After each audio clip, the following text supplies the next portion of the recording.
Hello guys, कैसे हो आप सब लोग। I am Gini Sethi back with new blog and welcome you all to Gini Sethi blogs.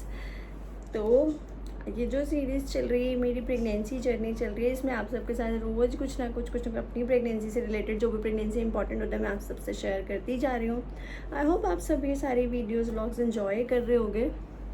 मुझे भी बहुत मज़ा आ रहा है शेयर करने में, क्योंकि ये टाइम बहुत ही स्पेशल होता है सबके लिए। मेरे लिए क्या, सबके लिए ये टाइम बहुत स्पेशल होता है। सबको इस टाइम को एंजॉय करना चाहिए। ये कोई ऐसी वो नहीं, प्रॉब्लम नहीं है जो आपके साथ हो गई है या आपके साथ आ गई है। ये एक फीलिंग है जो आप सबके साथ शेयर करते हो, एक एक्सपीरियंस है जो आप लेते हो लाइफ में।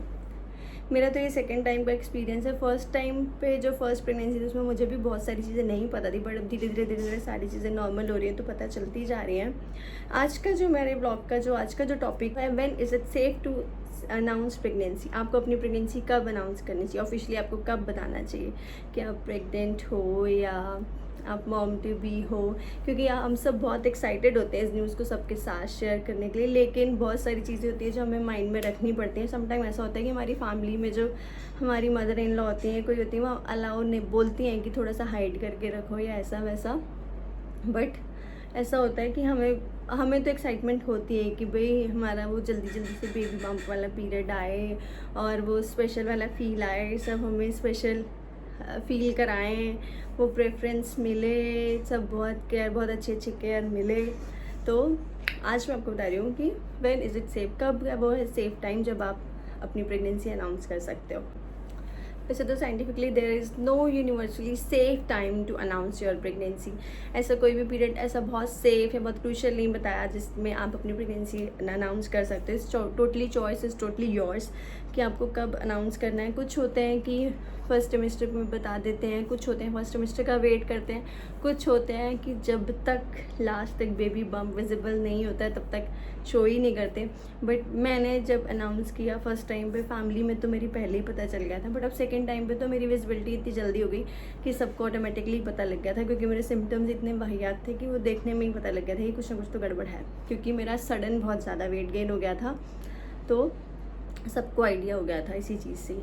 फर्स्ट टाइम पे थोड़ा कम था, फर्स्ट टाइम पे मैं जैसे बहुत लो थी, बहुत वीकनेस थी।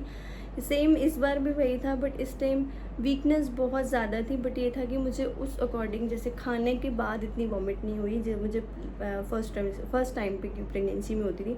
ये वाला टाइम मेरा जनरली थोड़ा सा सही तो नहीं कह सकते, वीकनेस तो बहुत हुई है। और फर्स्ट प्रेगनेंसी में मैं बहुत वॉक करती थी, बट इस टाइम पे सेकंड टाइम पे मेरी ये सिचुएशन है कि मैं वॉक ही नहीं कर पाती। इवन खड़ी तो मैं बिल्कुल 5 मिनट्स के लिए भी मैं खड़ी नहीं हो पाती हूँ। मैं बैठ के बात कर लूँगी, मैं वॉक करके बात कर लूँगी, बट खड़े होना तो मेरे लिए एक मौत आने वाले बराबर वाला सीन हो जाता है। जो हमारा फर्स्ट ट्राइमेस्टर होता है वो 12 to 13 वीक्स का होता है। फर्स्ट मंथ तो हमारा ऐसे ही निकल जाता है। जो स्टार्टिंग के जो 12-13 वीक्स होते हैं थोड़े से क्रूशियल होते हैं, क्योंकि उस टाइम पे मिसकैरेज का या फिर ब्लीडिंग का बहुत सारे छोटे छोटे सिम्टम्स ऐसे होते हैं जिनसे हमें डर लगता है कि अंदर बेबी की ग्रोथ हो रही है नहीं हो रही। वैसे जनरली सेफ टाइम जो होता है वो NT-NB स्कैन के बाद होता है, जब आप की जो भी है नेज़ल बोन जो होती है, बैकबोन जो होती है, वो पूरी डिटेक्ट कर लेते हैं कि हाँ वो प्रॉपर बनी है नहीं बनी। और ये स्कैन होता ही बेसिकली इसके लिए है।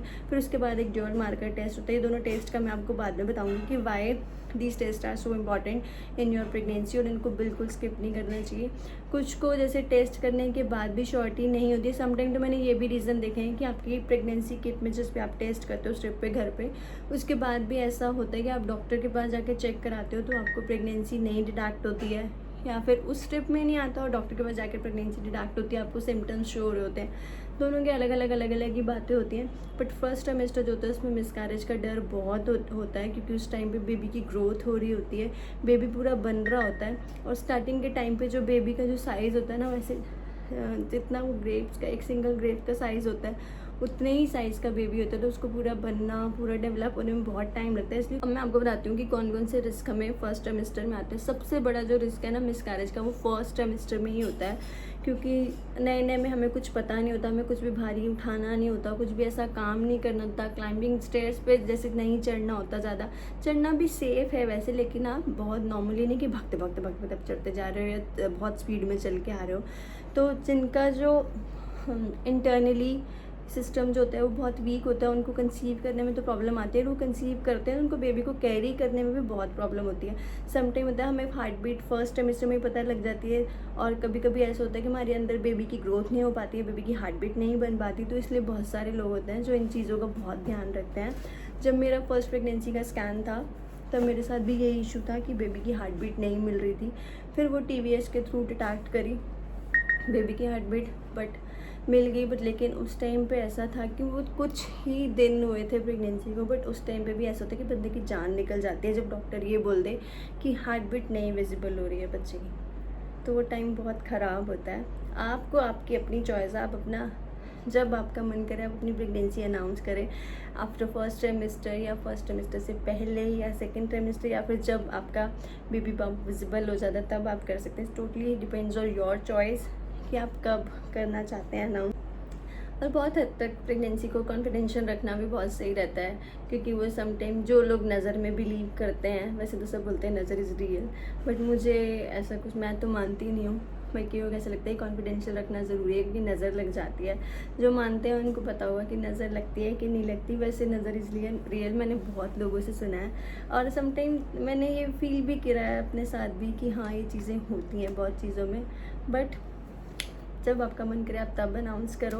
बाकी हाँ, फर्स्ट ट्राइमेस्टर में आप थोड़ा सा ध्यान रखो, किसी को ना ही पता चले, क्योंकि आप आंखों में आ जाते हो और फिर वो आप हाईलाइट हो जाते हो। फर्स्ट ट्राइमेस्टर के बाद अनाउंस करो तो that will be more better. तो आज के इस व्लॉग में बस इतना ही। मिलूंगी मैं आपसे नेक्स्ट न्यू व्लॉग के साथ, और इसी तरह के बहुत सारे टिप्स और बातों के लिए, प्रेगनेंसी से रिलेटेड क्वेरीज के लिए do subscribe my channel, like and share my video with your family and friends. Thanks for watching, bye.